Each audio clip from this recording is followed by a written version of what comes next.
Sa bayan ng Victoria, Laguna, may ruins na mahigit 450 years old na ang tanda. Nasaksihan ang maraming pagbabago ng panahon at paglago ng bayan. Ayon sa ilan ng ruins na ito ay dating kampana ng nooy simbahan. Pero paano kaya ito nangyari? At bakit ito na lamang ang natira? Pupuntahan ko kasama si Tom the Explorer ang sinasabing ruins sa bayan kung saan ito makikita sa Victoria, Laguna. Sa kasaysayan ng Laguna, ang nakakasakop na barangay sa ruins ay ang Pagalangan na noon ay parte ng bayan ng Pila hanggang sa naisali ng sakop nito papunta sa bayan ng Victoria, pero napakaliit lamang ng agwat nito sa isa't isa. Matapos ang mahabang paglalakbay mula Antipolo, Rizal ay dumating na kami sa barangay Pagalangan. At sa pagbaybay sa maliliit na mga kalsada ay narating na namin ang ruins. At nagulat ako dahil akala ko ay mas malaki pa ito sa personal. At ang tumambad sa amin ay ito.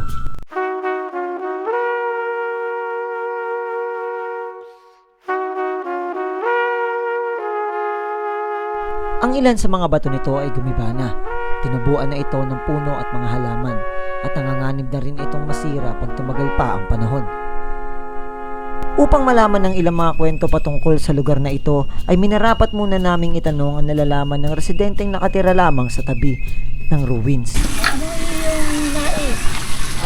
Ang po, so kung sanang malaman kung bakit sinisira. Ito, kampana lang palang po to. Ayan talaga ang May. Oo, ayan talaga. Ayan yung talagang Tapos, siya ay malayo. Pati dito, doon. Nung araw, ang kwento lang sa amin ng matatanda, ayan yung simbahan. Tapos, doon sila nasimba. Pero, malaki siya. 1578 ang dumating sa bayan na ito ang mga Presiskano at sinimulan ang pag-iibanghelyo sa pamamagitan ni Juan de Plasencia at Diego de Oropesa de San Jose, ang kilalang apostol ng Laguna at Tayabas.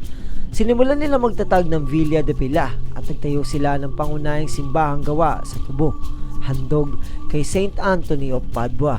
Makalipas ang ilang taon dahil sa maayos na pag-uugali at mayaman na kultura ng lugar, ay binigay rito ang titulong La Noble Villa de Pila ng mga Espanyol. At dahil dito, noong 1599 ay napayagan ang magtayo ng simbahang gawa sa bato at 1617 nang matapos ito sa bayan ng Pagalangan na ngayon ay Victoria, Laguna. So yun, explorers, nasa likod na natin yung strukturang hinahanap natin.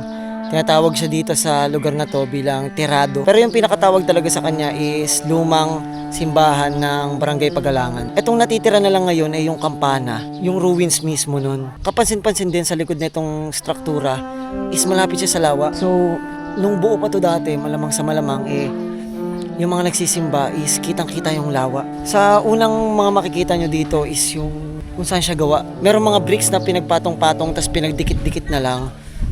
Tapos yung ibang parte niya is gawa na sa bato. Isa din sa kapansin-pansin na parang merong marker sa gilid nung isang pader. So palapit na tayo dun sa struktura.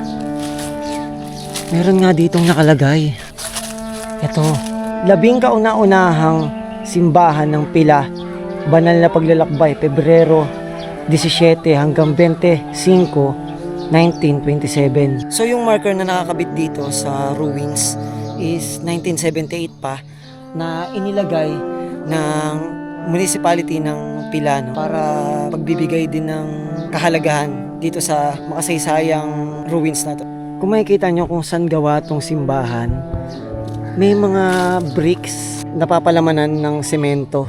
Yung ibang mga parte dito sa harap is may mga malalaking adobe, tapos nasa likod ng adobe na yon nandun yung mga bato na merong halong semento, no? Ganun yung pagkakagawa sa kanya sa harap. Kita nyo yung ruins is katabi lang netong kalsada na palagi siyang nadadaanan at nakikita ng mga tao. Pero as you can see, hindi siya masyadong makita rito sa kalsada dahil nga maraming damo, maraming puno at natatabunan siya, kaya aakalain mo lang na parte lang siya ng mga puno na meron tong lugar na to. Nang puntahan ko ang likod upang tignan ang sitwasyon ng ibang parte nito, ay tumambad sa akin ang malaking wasak nito.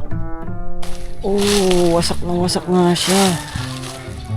Halos wala na. So di ko alam kung saan dito nakalocate yung kampana mismo, Pero dalawang ano siya, dalawang espasyo na parang mga silid, no? Maliit na lang talaga siya ngayon. At parang halos isang bahay na lang siya. May katabing bahay. Dito sa Likod Explorers, ito naman yung may katabing bahay na parte nung isang pader nung natitirang ruins. May nakatira na dito sa bandang likod ko dito. Ganun pa rin yung makikita mo rito, sira-sira at mga lumang parte nung pader noon. Pero ang mas maganda rito sa parteng to ng ruins is medyo malinis na siya at hindi ganun karami yung mga halaman na tumubo sa kanya. Siguro hindi rin pinapabayaan nung katabing bahay na magkaroon ng ganun dahil baka mapunta sa bahay nila. Kaya mas malinis siya dito sa parting ito at mas na-maintain yung parting to ng ruins, no? Nakakabahala rin na baka mabagsakan ng bahay na nasa likod nito dahil sa tanda ng pader. Maswerte pa kami ngayon dahil may pribileyo pa kaming makita ito ngayon. Sa sitwasyon nito ay di ko talaga maiwasang isipin na may posibilidad na mawala ito. Dahil ngayon pa lamang, nakikita na namin ang unti-unti nitong pagkasira at pagkaguho. Nung lumaki siguro yung puno, bumiyak siya. Napakalaki. So medyo delikado rin, no, kung sakaling babagsak yan, mapupunta dito sa bahay nila. Sa taong hindi natukoy, isa sa kasaysayan ng dating simbahan, ay dito noon gumawa ng opisina si Tomas Pinpin, kasama ang kanyang anak na may pangalang Simon. Si Tomas Pinpin ay isang printer, writer at publisher na nagmula sa Abukay, Bataan. Kilala si Pinpin bilang kauna-unahang personahe ng Pilipinas na nakapag-publish at nakapag-print ng libro. At ang librong ito ay may katagang librong pag-aaralan ng mga Tagalog ng wikang Kastila o sa Ingles ay Reference Book for the Tagalogs for Learning Spanish Language taong 1610 na siya mismo ang buong sumulat sa lumang ortografiyang Tagalog. Sa kanyang karera bilang writer at printer ay nakapag-publish ito ng nasa 100 mga libro. At nabansagan din siyang, quote, Prince of Filipino Printer. Pero sa pagtatapos ng karerang ito ay wala na nakakaalam sa kung ano ang nangyari sa kanya. At walang anumang record kung saan siya namayapa at kung kailan. Kundi ang huling recorded na nangyari sa buhay niya ay noon pang itinayo nila ang kanilang opisina noon sa simbahan taong 1648. Matapos kong libutin ang paligid ng ruins ay sisilipin ko ang loob nito upang makita kung ano ang sitwasyon nito sa loob. At sa pag-akyat ko ay sumulubong sa akin ang mga tumubong puno at wasak-wasak na mga bato. Pero sa pagpasok ko rito ay kailangan kong mag-ingat dahil merong sinabi sa amin yung lokal na nakausap namin. Nung araw kasi may labusan yan. Diretso sa pila. Sa pila, nasa ilalim. Hindi na nga makita ngayon sa labusan niya. Malamang sa malamang po, nandiyan pa yun, no? Oo. Nandiyan pa yun, kaso lang, hindi pa lang makita. Opo. Baka natapunan na rin. Oo, natapunan. Hindi, baka siguro lang natapunan yung Opo, yung pagdadaan. pinaka- Pero sa ilalim, bukas pa yun. Kasi gawa gawa ng sinuunan. Mahirap labang Opo. pumasok ka, baka kayo Opo eh. Oo, mahirap eh. Kung kayo ko, papatignan ko sa inyo. Nakatapak ka na mismo sa loob. Ito yung makikita mo. Nasa harap ko ngayon yung tinitignan dati ng mga naunang Pilipino kaysa sa atin. Sila yung nagme-maintain nito dati. Nangangalaga, nagsisimba o nagsisilbi dito. Ngayon nasa harap ko siya sa taong 2026. Ayan o. Pinaghalo-halo nga lang to ng mga bato eh. Mga buhay na bato na pinaghalo-halo. Tapos siguro sa loob nito may mga adobe na.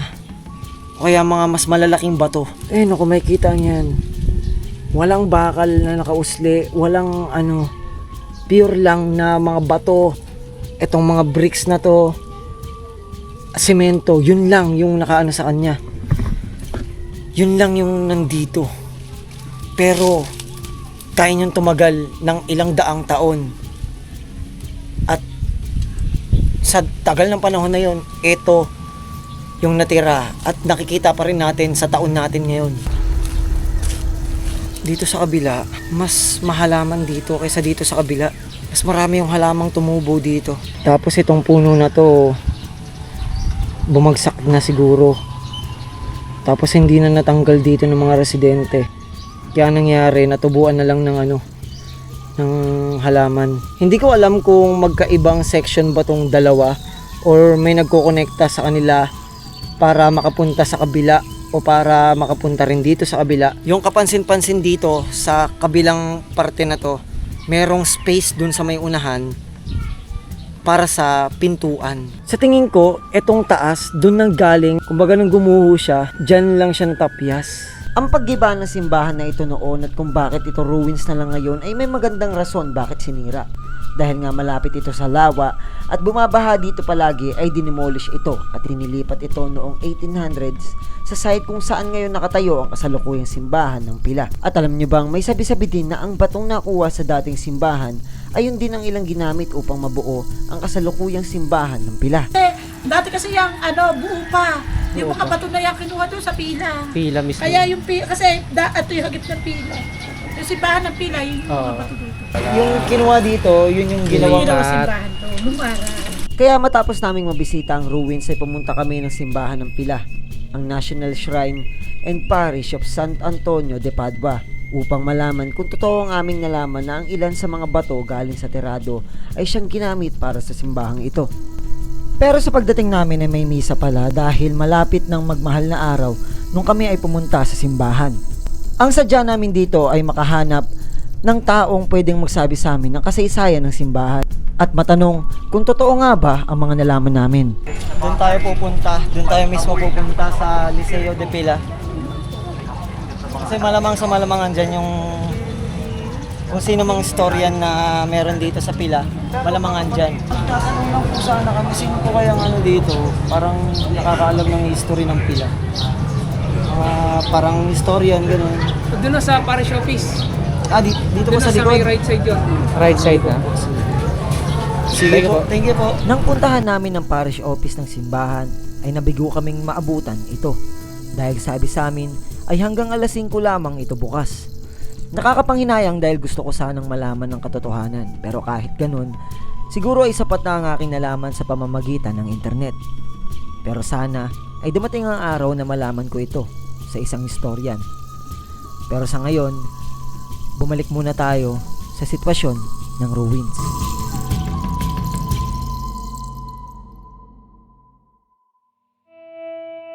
Kung ako ang tatanungin, nararapat lamang na magkaroon ng proteksyon ng makasaysayang guhong ito. Mapangalagaan ito at magkaroon ng malinis na kapaligiran. Dahil para din sa mga residente rito, ay nararapat lamang ito para sa kasaysayan ng kanilang bayan.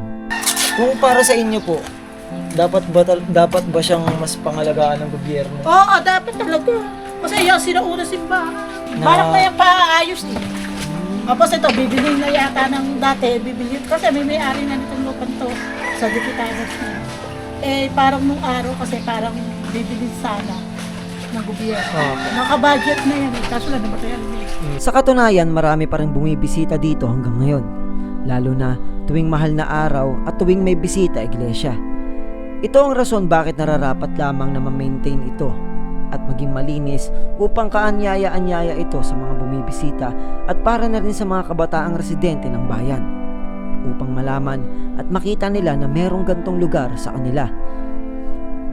Maliit lamang itong parte ng kasaysayan ng Pilipinas pero malaking parte ito sa kasaysayan ng bayan na kinakatayuan niya. Kaya nararapat lamang ito na mabigyan ng historical marker ng NHCP at sana dumating ang araw na mangyari ito at sana maging dahilan ng videong ito upang mangyari yun. Siguro napakita na namin sa inyo ng tama at maayos yung pag-cover namin dito sa ruins na to. Gusto lang talaga namin na makot yung attention ng government na magkaroon ng malinis na kapaligiran itong ruins para malaman ng mga taga dito na meron pang natitira na parte yung dating simbahan ng mga ninuno nila, napapabayaan siya at nagkakaroon na lang ng mga puno at malamang sa pagdaan ng ilan pang mga taon bubuwagin to ng mga halaman or ng mga puno na tumutubo. Sa tagal ng panahon, malamang bubuwagin yan at masisira at magbabagsakan na lang yung mga pader na yan at malamang sa malamang lilinisin at aalisin na lang yan. Kaya yun, maraming salamat explorers. Alis na kami rito, sana nagustuhan nyo to, and yeah, peace out.